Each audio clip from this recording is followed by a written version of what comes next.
Hello everyone, today, we're delving into a profound topic that touches each of us, the journey to build a strong inner self through the acceptance of loneliness. We'll be exploring this theme through the lens of a literary masterpiece, 100 Years of Solitude by the world-renowned Colombian author, Gabriel Garcia Marquez, a Nobel laureate in literature whose work is universally acclaimed. In this world, there are people who sleep well, and people who have insomnia, there are rich people, and those who are poor, there are people who are sick, and those who are healthy. The world still spins as it always has, full of unfair fates. However, destiny will always have a certain fairness that everyone must face and experience: loneliness and death. Humans are either not born, or if born, they will surely die, and in the process from life to death, loneliness will always accompany us. And indeed, no one wants to walk alone in an endless, desolate field, but eventually, we must all be naked and lonely by ourselves. Each of us is, at our core, a lonely island. 100 Years of Solitude is considered a masterpiece, recreating the history and society of Latin America. It's said that if you could only have one book on your shelf, it should be 100 Years of Solitude. The work depicts the legendary story of 7 generations of the Buendia family and the centuries of ups and downs of Macondo, a small town by the Caribbean Sea. The stories in 100 Years of Solitude are fascinating, with captivating twists and turns, but full of loneliness and death. In this world, the struggle between humans and fate, and with loneliness, all carry deep philosophical meanings that make the reader ponder. The Buendia family seems to be cursed from generation to generation. They all have to go through the cycle of birth, aging, sickness, and death, along with loneliness. Their loneliness and confusion seem to reflect the deepest emotions of human beings. In reality, the fate of this family is very similar to the fate of humanity, the fate of you and me, full of impermanence and uncertainty. Facing loneliness and bewilderment, we are all seeking the true meaning of life. 100 Years of Solitude will give you a deeper insight into loneliness, helping you realize that death and loneliness are the fairest things in life. The fairest thing is that no matter who you are, whether you have status, money, love or not, whether you are healthy or sick, you must first be able to face loneliness, so you can allow yourself to step into this vast wilderness alone, and to enjoy loneliness with a strong inner self, so you will understand how you should live your life until the end. And now, let's listen together. Everyone is a lonely island, lonely because no one understands. In 100 Years of Solitude, a family goes through a century from the first generation to the 7th generation. All of them fought against loneliness, but ultimately they all received the same lonely ending until their death. The first generation of the Buendia family, a young man named Jose Arcadio who lived in Riohacha, married his cousin. This girl was always afraid that if she slept with someone from the same bloodline, they would give birth to a child with a pig's tail. Therefore, she didn't dare to consummate their marriage. She always wore a protective suit that her mother had made, locked with thick steel locks. Jose Arcadio, at that time only 19 years old, was young and didn't care if he would give birth to a piglet or not, as long as his child could speak. But their story became a laughingstock. One day, Arcadio had to face those who mocked him and his wife. Unable to bear it, he killed his opponent. Afterwards, weighed down by guilt, Arcadio always saw the ghost of the dead person everywhere in the house. Driven by fear, the couple moved with some companions to a new place. 14 months later, Ursula gave birth to a healthy baby boy. Arcadio persuaded everyone to stay in the wilderness they had just arrived at, and he officially established a small, isolated village, named Macondo. As the founder of the village, Arcadio was always responsible, creative, and had an exceptional desire for discovery. When he saw the magnets that the old gypsy man had brought, he wanted to use them to mine gold. When he saw a magnifying glass that could concentrate the sun's rays, he wanted to create an extremely powerful weapon. Every time he saw a new invention from the gypsies, he felt like he had found a treasure. Arcadio was a person with unlimited curiosity and enthusiasm for all new things. He was truly the kind of person who dared to think and to do. And he was also busy all day designing roads and houses to ensure that everyone had equal rights. Arcadio also taught people how to sow seeds and raise children. It must be said that he was the only one who could clearly see the reality of the present and the future. The young Arcadio, full of ambition and determination, opened up a path to connect Macondo with the outside world. He eagerly studied, experimented, and devoted himself, forgetting the years. But the people of Macondo, who lived in a backward and secluded way, thought he was a crazy dreamer, and even his wife didn't understand him. She was always disappointed and told him that he was not doing his duty. Only the old man Melquides always understood and praised him as a genius. But later, when the old man died, Arcadio became mentally deranged, depressed, and often went crazy. His wife couldn't take it anymore, so she tied him under a big tree. From then on, he lived alone under that tree until he died, and was eaten by crows and ants. Was Arcadio successful? The answer is yes. Was Arcadio lonely? The answer is also yes, he was lonely. Arcadio's loneliness is the loneliness of not being able to integrate with everyone else, the loneliness of being isolated from the majority. This is not simply the loneliness of not having anyone around, nor is it the loneliness of being coldly hated by others, but it is the loneliness of not having anyone understand you. As the famous quote in the book says, "People are all lonely, no one can escape." I think that what we call loneliness is when the person you are facing and their emotions, and your own emotions, are not on the same frequency. Gradually you will realize that you are not lacking friends, but lacking someone who can synchronize with your soul. William Wharton used his whole novel Birdie to tell the story of a young man's desire to fly freely like a bird, to tell us that the essence of human loneliness is not being understood by others. But for 100 years of solitude, this loneliness is even more frightening, not in that no one understands you, but that you yourself cannot understand yourself. He could not fly because he did not believe that he could. Arcadio, so talented and determined, perhaps many times he overcame the loneliness of not being understood by others, but in reality, he was ultimately sunk by that loneliness, because the last person who trusted him had left, and because he himself no longer believed in himself. More loneliness because there is no love. After the death of Arcadio, life in Macondo was still bustling, and the population increased. Meanwhile, Arcadio's wife, Ursula, also could not escape her lonely fate. She experienced the minor ups and downs of Macondo. She worried about the house and her children all day, and everything she did was neat and orderly. She also ran a candy business to have extra income for the family. She built the largest house in Macondo with the money she earned from hard work. Ursula was busy all day, for her entire life, but this business was only to help herself escape from loneliness. She dedicated her whole life to her family but did not receive the love of her husband and children. In her final years, Ursula went blind, but no one in her family noticed. It turned out that she was relying on her sense of smell to identify people. She was forgotten by her family. Her children and grandchildren left to pursue their own lives. Then, in the end, she died in helplessness and loneliness. The love she received from her children and grandchildren was extremely faint. As a character throughout the book, she has shown herself to be a woman who lived in a family that lacked love, and like her in real life, not a few people are repeating this loneliness and lack of love throughout their lives. Perhaps loneliness in an environment that lacks love is like a curse on the soul. When night falls, when people finish their work, and vehicles fill the streets, you look up at the bright lights, but you have a feeling that your tired body has nothing to do with it. Sometimes, even when there are many people around, even the person you love the most is sleeping soundly next to you, you may still experience an indescribable feeling of loneliness.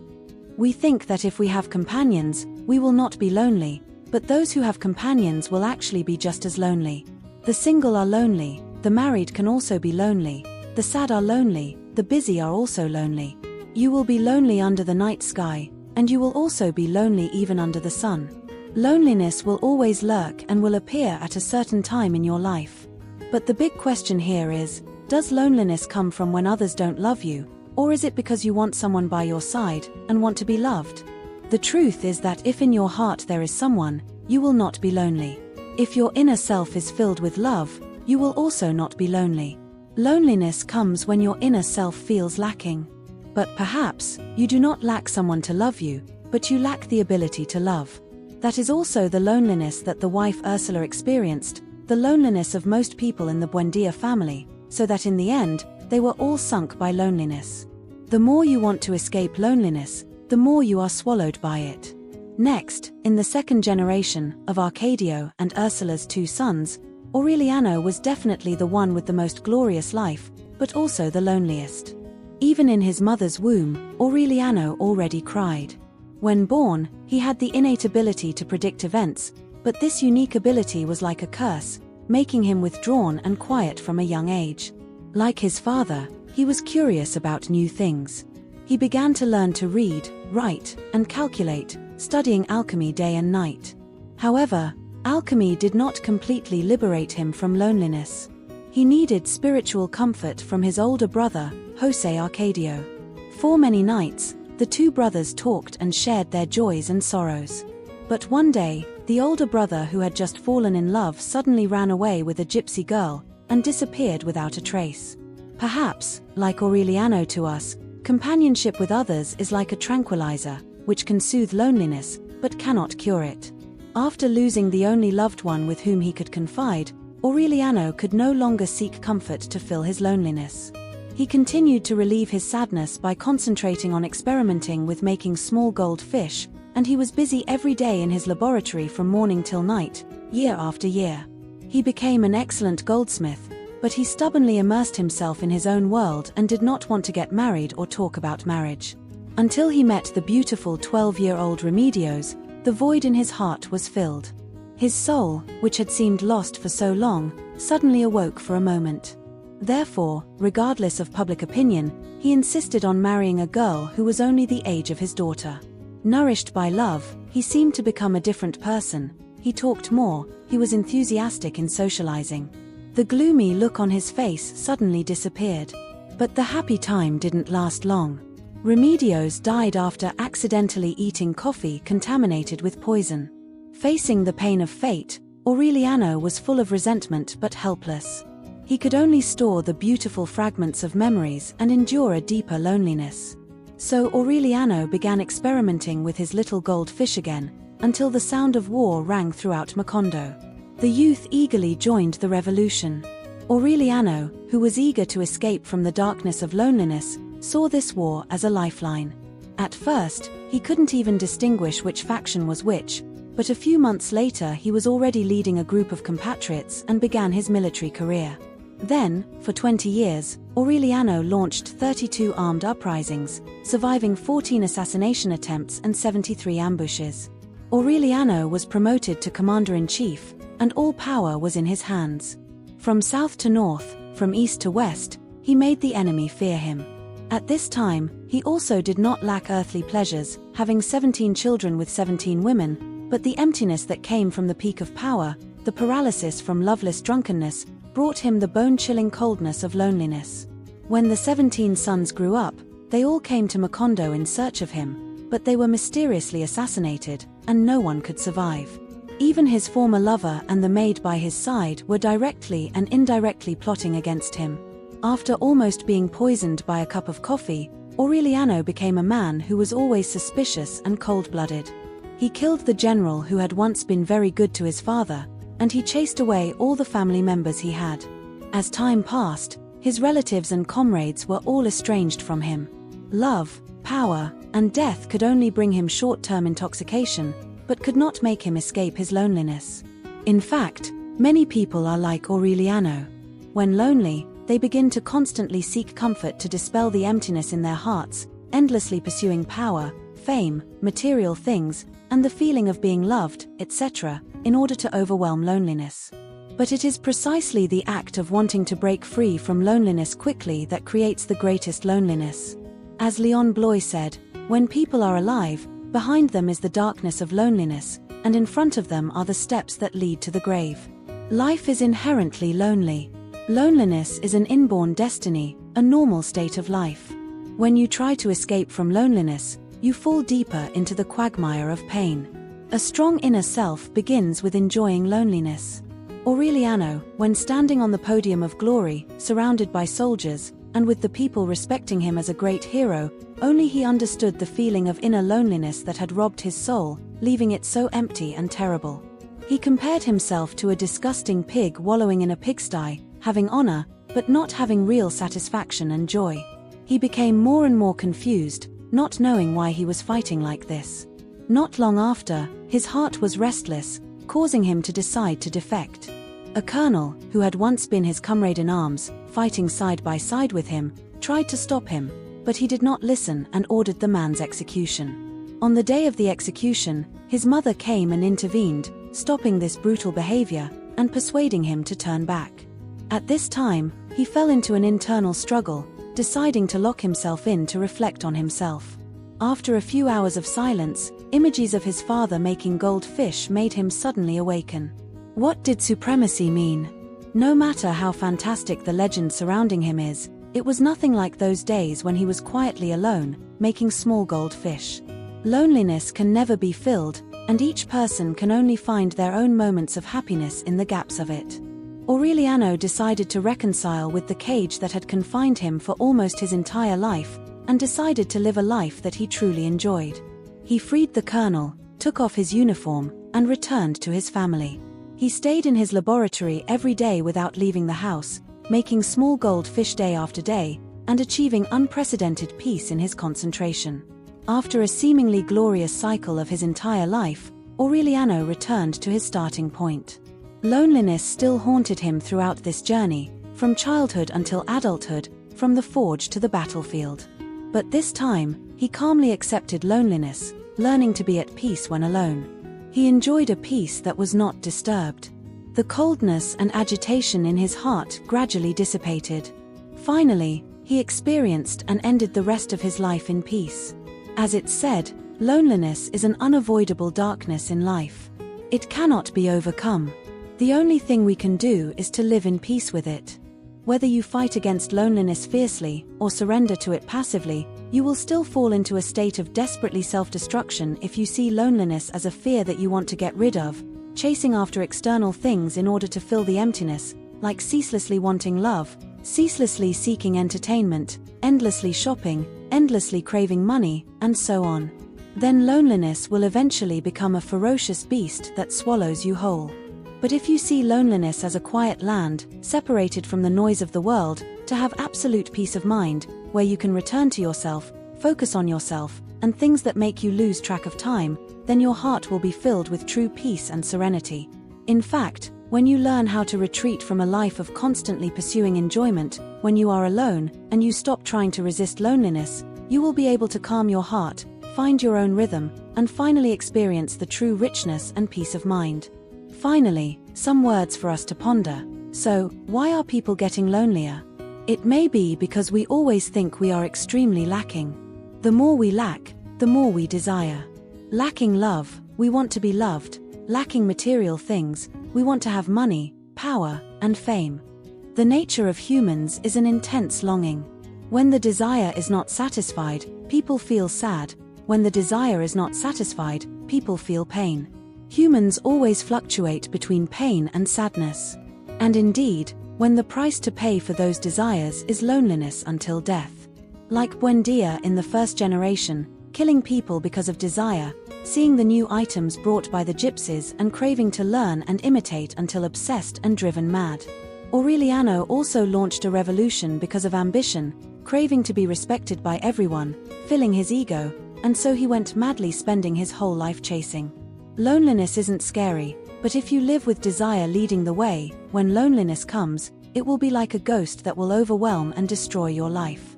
Live, but don't let desires control you, and don't try to resist loneliness. There's a very classic passage in 100 Years of Solitude like this: life never exists independently of loneliness. Then, we are born, grow up, love, succeed, or fail, but in the end, loneliness still exists in a corner of life like a shadow. Now, think about loneliness throughout your life. When you are born and still a child, you are surrounded by the warmth of loved ones. But then, one day, you discover that you have begun to be independent in many things, and you see that you are very different from your friends around you. Feelings of comparison begin to arise within you. At this time, the first loneliness has arrived. But because you are still young, the world is still vivid and attractive everywhere, so you temporarily forget this loneliness. Then, when you grow up and start building many personal relationships, we discover that what we really need, others may not be able to give us, and what others want, we may not be able to give them. So we sink into the second loneliness, the loneliness of not being understood, of not being able to connect with others. At this time, we crave to be loved. But the more we want to love, the easier it is to fall into a cycle of emptiness and become easily hurt. Of course, the material world still tries to display itself to us in a vibrant and attractive way to fill those voids. We endlessly chase after desires, spending all our time and energy on the things that the world considers to be the most prosperous, such as status, fame, money, etc. But when we achieve them, we feel emptiness again. Even when you stand on the highest monument, you suddenly sink into loneliness. Perhaps on a day near the end of our lives we realize that God threw us into this world along with so many other people, not so we would entrust our souls to anyone, but so that we would take responsibility for our own lives, to understand that just trying to close our eyes will not make loneliness go away. Loneliness is always there, like death, it comes to everyone and will gently accompany us until the end of our lives. Aureliano spent most of his life stumbling and finally realized that loneliness is like a part of every person's body. When a person has a rich and complete inner self, they will automatically not seek external things to fill their loneliness. Of course, this book also talks about loneliness and the history of a family, a heroic page of Latin America, as well as the fate of humankind. I hope you can read the entire book to fully understand the meaning of this classic work. Today's video is just one perspective on the loneliness of an individual. In the end, I really hope to convey to you a message: don't run away from loneliness. Like death, loneliness will always be there waiting for you. Don't be afraid of loneliness, because you are already complete. Thank you for listening. If you found this video useful, please share it with those who need it. Give me a like, click the subscribe button, and turn on the notification bell to see the latest videos every week. Once again, thank you, and see you in the next videos. And please, don't forget to subscribe to the channel to support me and look forward to my next videos. Goodbye and see you soon.